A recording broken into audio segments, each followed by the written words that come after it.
Shalom e bem-vindos à Via Rápida Israel, uma frase do hebreu que significa amarás a Israel. Esperamos que vocês fiquem conosco durante os próximos 30 minutos, porque nosso professor Dr. Baruch vai compartilhar um estudo expositivo da Bíblia. Dr. Baruch é professor titular no Instituto Zera Avraham, com sede em Israel. Ainda que todas as aulas no Instituto são dadas em hebraico, o Dr. Baruch fica feliz em compartilhar este estudo semanal com dublagem em português. Para mais informações sobre nosso trabalho em Israel, visite nosso site amarasaisrael.org. Fiquem agora com o Dr. Baruch e a aula de hoje. O batismo é um ato de grande importância. Tanto que na semana passada, observamos que pessoas de toda Jerusalém, da Judéia e das regiões que estão além do Rio Jordão procuravam a João para serem mergulhadas, batizadas por ele, confessando seus pecados, buscando o perdão dos seus pecados. E não só eles, mas também líderes religiosos conhecidos como os fariseus e saduceus se submeteram ao batismo. Mas hoje, no nosso estudo, vamos ver a imersão, o batismo do Messias Yeshua. E esse ato é de grande importância, assim como a razão pela qual ele foi batizado.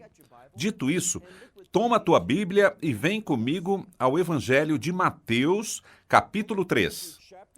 Livro de Mateus, capítulo 3, começando desde o versículo 13. Notem que estamos observando a todas essas pessoas, multidões, todos os habitantes de Jerusalém e regiões vizinhas chegando até aqui, e assim mesmo fez o Messias. E lemos no versículo 13.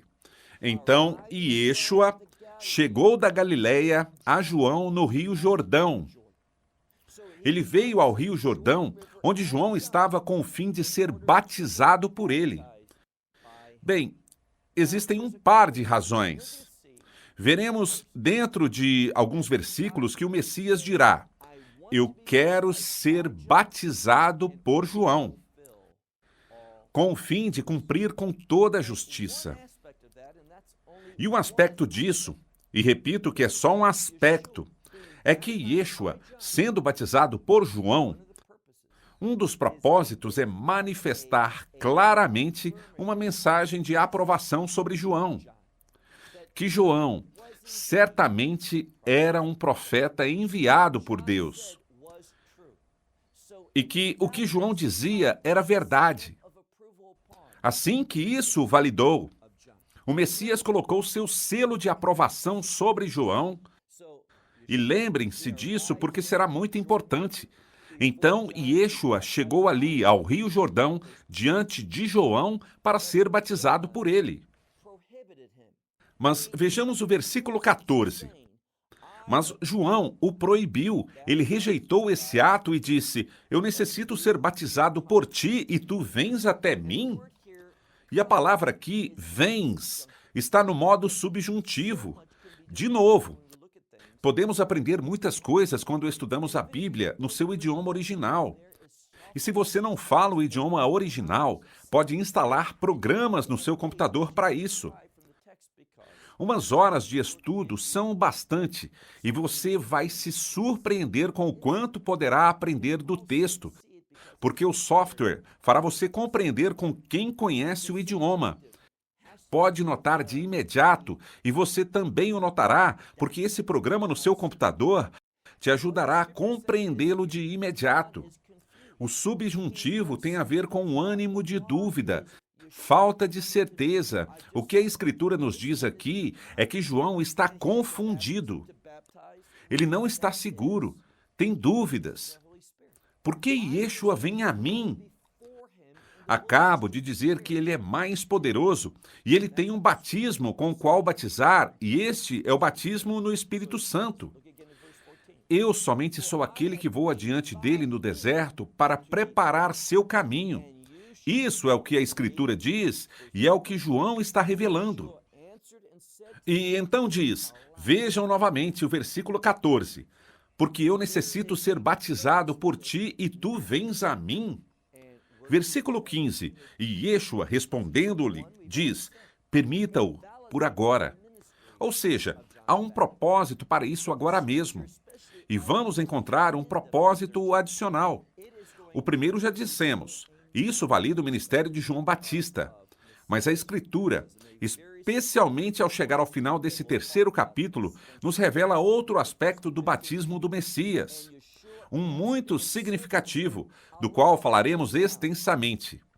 Leiamos o versículo 15, agora.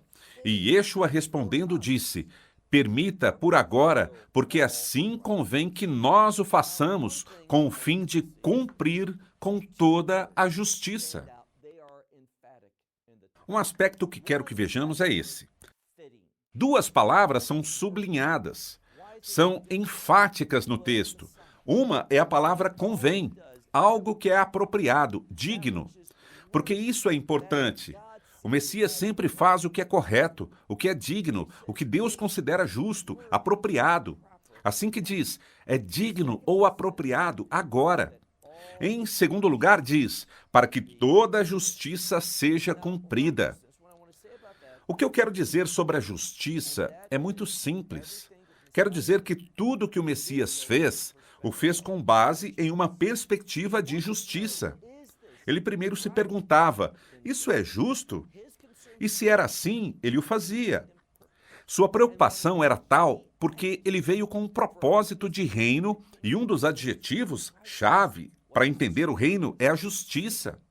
O que as Escrituras dizem? Busquem primeiro o reino e a justiça.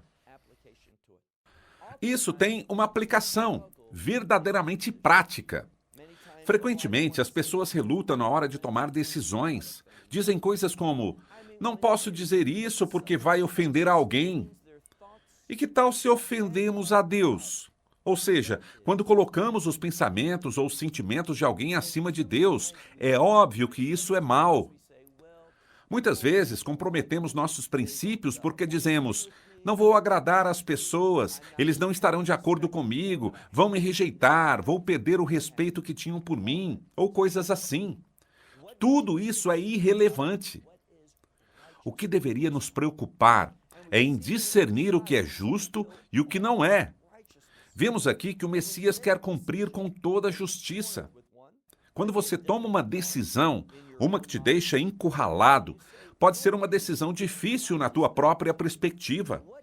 Mas quando você se pergunta, qual a melhor maneira de proceder aqui? Que ação estaria de acordo com a palavra de Deus? Sabe o que acontece? Tomar essa decisão será muito mais fácil, porque se você está comprometido com Ele, estará comprometido com sua palavra, e isso resolverá o problema, removerá qualquer dúvida ou insegurança. Assim que o Messias diz aqui, permite por agora, porque isso é o que nos convém, com o fim de que cumpramos com toda a justiça. Então o permitiu. E Yeshua, diz aqui, ao ser batizado, se levantou de imediato da água, e eis aqui.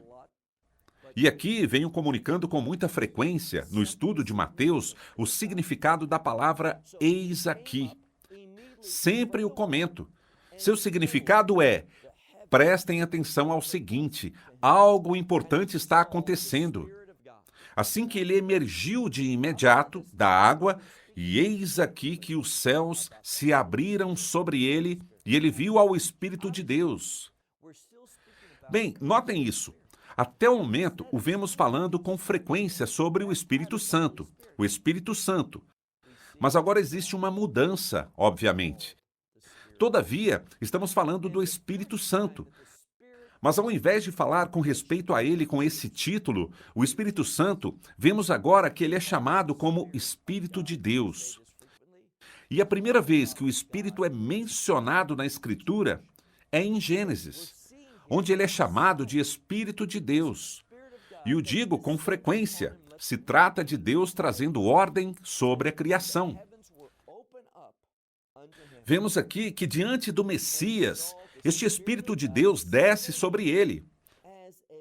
Lemos o verso completo que diz, os céus foram abertos diante dele e viu ao Espírito de Deus descendo como um pombo e vindo sobre ele. Bem, duas coisas aqui são importantes. Vemos que, ante o Messias, esse Espírito de Deus que vem sobre ele tem o propósito de nos ensinar que o Messias vai trazer a ordem de Deus sobre a criação. Agora façamos disso algo pessoal. Deus vai trazer a ordem de Deus sobre minha vida se eu recebo o Messias. Através dele, eu recebo o seu Espírito, o Espírito Santo, o Espírito de Deus. E esse Espírito obrará na minha vida e começará a trazer ordem, uma ordem divina. E como o entendo? Ele me revelará seus propósitos e planos, de modo que agora eu possa, e não se percam, que eu agora possa me submeter. Isso é o que eu quero te dizer. Se você se considera um discípulo do Messias, então deveria ser capaz de repetir essa afirmação dessa maneira. Meu maior desejo, a paixão da minha vida, é me submeter à vontade de Deus. Se isso não te descreve, então você tem uma dificuldade para ser um discípulo do Messias. Vejam que ser um discípulo não é somente aprender dele. Por que digo isso? Bem, quando você puder, e o faremos ao chegar ao final do nosso estudo, possivelmente dentro de 1 ano e meio, quando concluiremos o livro de Mateus e chegaremos a Mateus 28, quando diz: vão e façam discípulos, os ensine a observar todas as coisas, ou seja, a submeter-se a todos os desígnios de Deus. O discipulado e a sujeição vão de mãos dadas. Assim que, se você não está interessado ou não está consciente de que é um crente, ser um seguidor do Messias envolve render-se, se submeter e obedecer aos mandamentos de Deus. Tudo que ele nos instruiu a obedecer. Então está confuso sobre o que realmente significa ser um filho de Deus, um seguidor do Messias, ser seu discípulo. Assim que lemos versículo 17. E eis aqui. E vemos essa pomba, que na verdade é o Espírito de Deus em forma de pombo, descendo sobre o Messias com uma declaração. Lemos: eis aqui uma voz que dos céus disse. Quem falava? Deus mesmo. Vemos que o que acontece, e que é muito importante que entendamos o que está acontecendo aqui. O Messias está sendo batizado. Ele emerge das águas e ouve essa voz. Essa unção se completa e se ouve uma voz dos céus que diz: esse é o meu filho amado, no qual eu me comprazo. A palavra aqui para complácido, agrado, é a palavra grega dokel, que significa considerar algo, supor algo, pensar algo. E a palavra iu, as letras I e a U, não o Y e U, mas I e U, que no grego é uma preposição para bom. Assim que significa pensar bem de algo ou alguém. Considerar que algo é bom é uma palavra de juízo, um veredito, o resultado dos pensamentos de alguém. Assim que agora vemos uma resposta ao batismo do Messias, e esse é outro aspecto. Diria eu que o aspecto principal do porquê Yeshua disse: permite-o agora porque é conveniente para nós, com o fim de cumprir com toda a justiça. Mas o que é a justiça? A justiça é a vontade de Deus. Se eu quero me comportar de maneira justa, seguirei a vontade de Deus. Essas duas coisas estão estreitamente relacionadas, assim que necessitamos entender o batismo de maneira adequada. Antes de avançar, antes de entrar ao próximo capítulo para falar da tentação do Messias no deserto, tudo que foi causado pelo inimigo, temos que entender algo. Devemos entender o que ocorre em nós quando somos batizados. O batismo é um passo importante na vida de uma pessoa, pois com ele a pessoa faz um reconhecimento diante de Deus.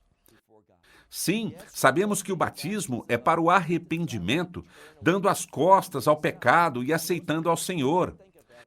A maioria das pessoas o vê dessa forma. Não quero ir para o inferno, necessito aceitar a Deus para poder ir ao céu quando eu morrer. Que superficial! Quando recebemos o Evangelho, temos a promessa eterna de que ao morrer iremos a Ele e estaremos no reino dos céus. E em última instância na Nova Jerusalém, o reino de Deus. Esta sim é a verdade. Mas entendamos que nossa motivação para receber a salvação e nossa experiência de salvação se testifica através do batismo. Porque ele clarifica, é um testemunho, a confirmação da nossa experiência de salvação. Anteriormente mencionei que o batismo é algo novo, algo que lhe aconteceu ou que foi inventado por João Batista.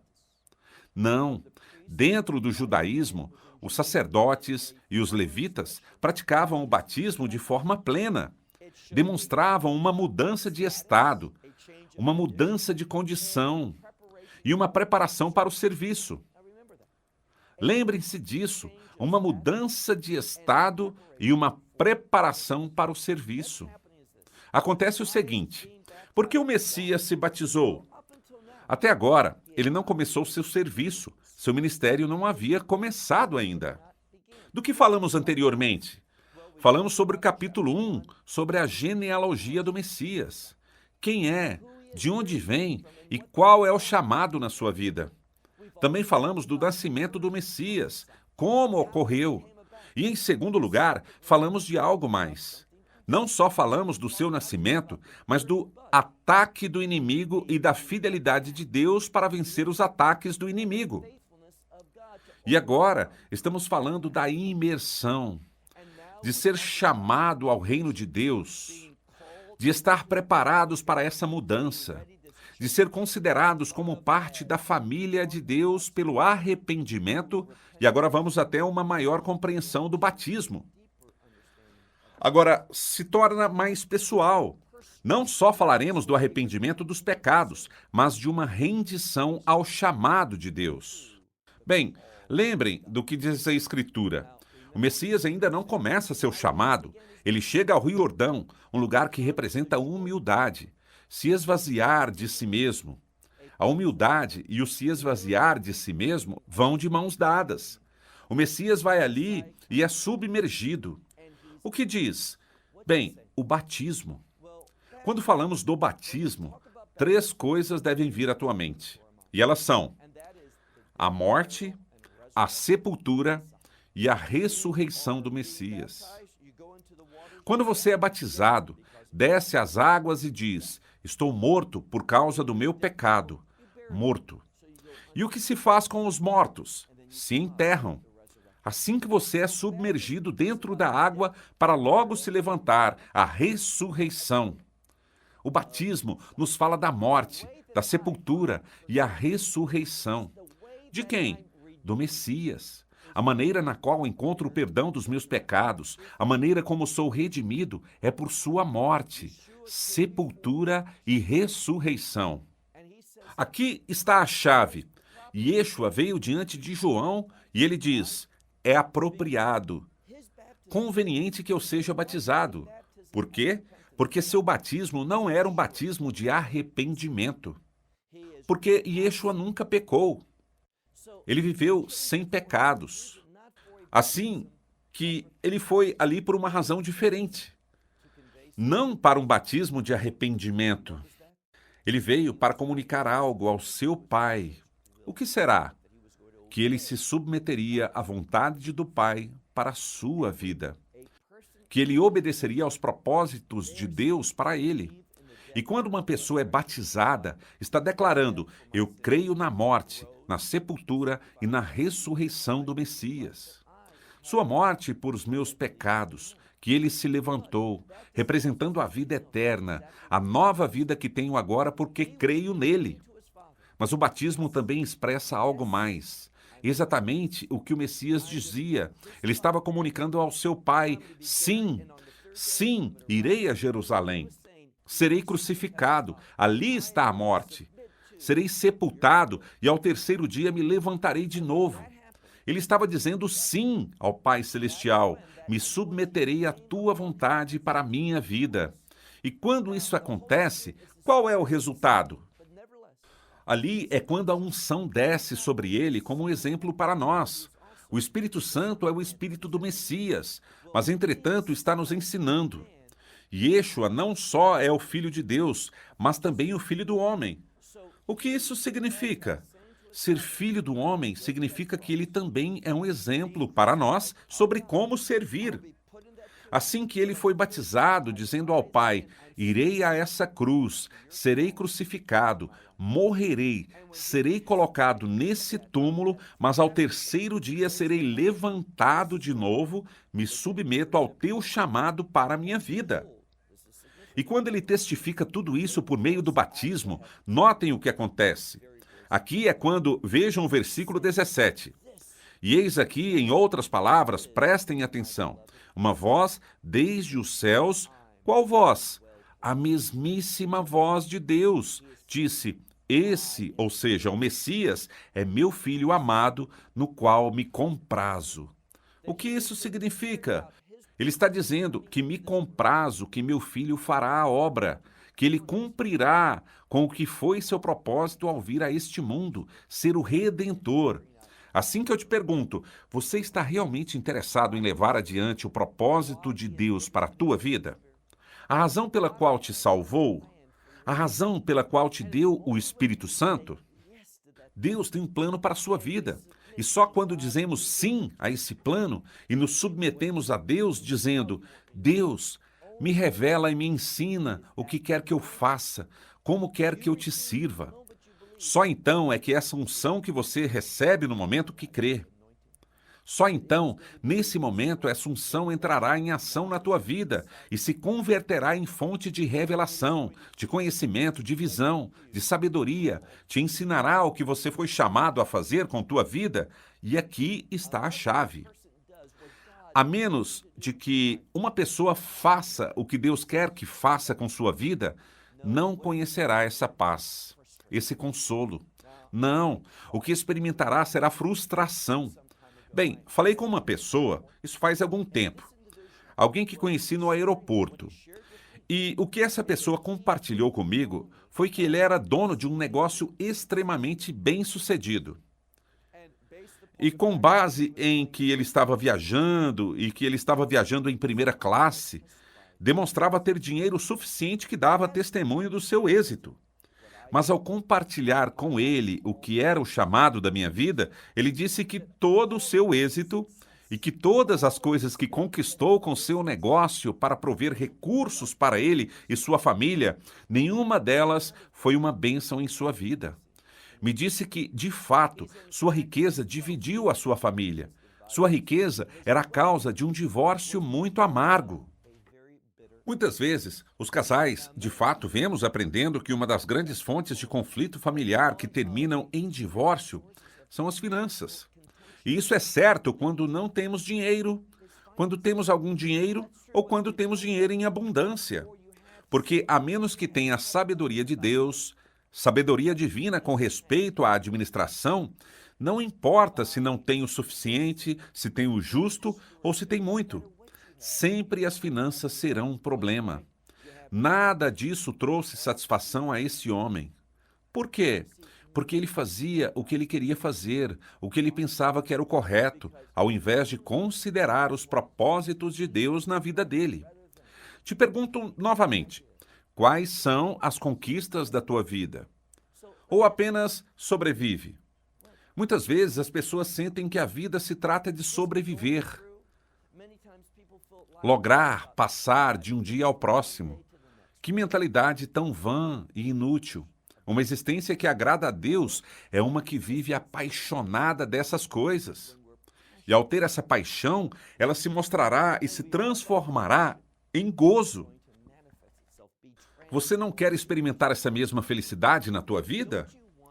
Ou seja, essa é a meta da minha vida, que eu viva de uma maneira que a voz do meu Deus, do Deus vivo, diga sobre mim.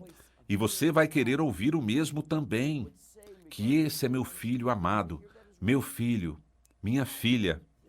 E estou extremamente comprazido com ele.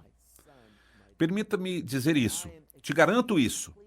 Quando Deus se compraz contigo, você estará comprazido contigo mesmo. Ou seja, você terá satisfação, terá uma alegria interna, terá uma felicidade. Novamente digo que tudo depende de que tomemos uma decisão, e é a seguinte: Como vou viver? O que farei da minha vida? Me renderei aos seus propósitos? E insisto, o que as pessoas dizem é a queixa mais comum. Eu não sei o que Deus quer que eu faça. Você nunca saberá o que Deus quer que você faça até que tome uma decisão. Abra esse livro e comece a ler. E que aplique na tua vida tudo o que este livro diz. É através da tua obediência e do teu compromisso com as Escrituras que Deus vai se comprometer contigo e te revelará essas coisas pessoais, esses planos individuais que Ele tem para você, e não há exceção para isso. Até que você não tome a sério com a revelação da palavra de Deus e as Escrituras, Deus não vai tomar a sério sobre te dar e te revelar sobre o que Ele quer fazer com tua vida. Simples assim. Nada mudará essa verdade, jamais. Assim que toma a decisão sábia e se renda. Renda-se a ser um estudante da sua palavra. Por isso, investimos todo esse tempo, esforços e recursos econômicos para transmitir esses ensinamentos, porque todas têm foco na palavra de Deus, em entender a sua revelação. Porque sua revelação dá vida e ressuscita vidas. Muitas pessoas não estão vivendo a vida que Deus tem para eles porque não estão caminhando na sua vontade. Se essa última palavra, esse último versículo, que lindo verso é: os céus se abriram, a unção caiu sobre Yeshua em forma de pomba. Uma pomba que significa paz, é uma ave muito dócil. E a vontade de Deus, o plano de Deus para a tua vida. O que o Messias disse: meu jugo é suave e o meu fardo é leve. Ele não vem para afligir-nos. Para que ele vem? Para que você possa viver de uma maneira que você conheça, por meio da obediência, as bênçãos de Deus. Confia nele, descansa nele, crê nele, caminha com ele. E como disse antes, você nunca vai se arrepender de fazer isso. Sua palavra é liberdade. Para que sejamos livres das coisas que nos atam, das coisas que nos afligem nesse mundo, você vai conhecer essa paz que sobrepassa todo o entendimento humano. Conhecerás a felicidade e o gozo do Senhor. Tudo isso está aí afora, esperando por ti. Mas nada disso ocorrerá até que você, finalmente, tome essa liberdade a sério. Bem, novamente terminamos o estudo de hoje. Até a próxima semana. Que Deus te abençoe ricamente no estudo da sua palavra. Shalom, desde Israel. Shalom from Israel. Esperamos que você tenha desfrutado da aula de hoje e que possa compartilhá-la com outros. Te convidamos a participar e nos acompanhar a cada semana, a esta hora e por este canal, em mais um episódio de Amarás a Israel. Para mais informações em português, visite amarasaisrael.org, onde encontrará muitos outros estudos realizados pelo Dr. Baruch. Até a próxima semana. Que Deus, nosso Messias e Yeshua, nosso Senhor Jesus Cristo, te abençoe durante a sua caminhada com Ele. Shalom, desde Israel.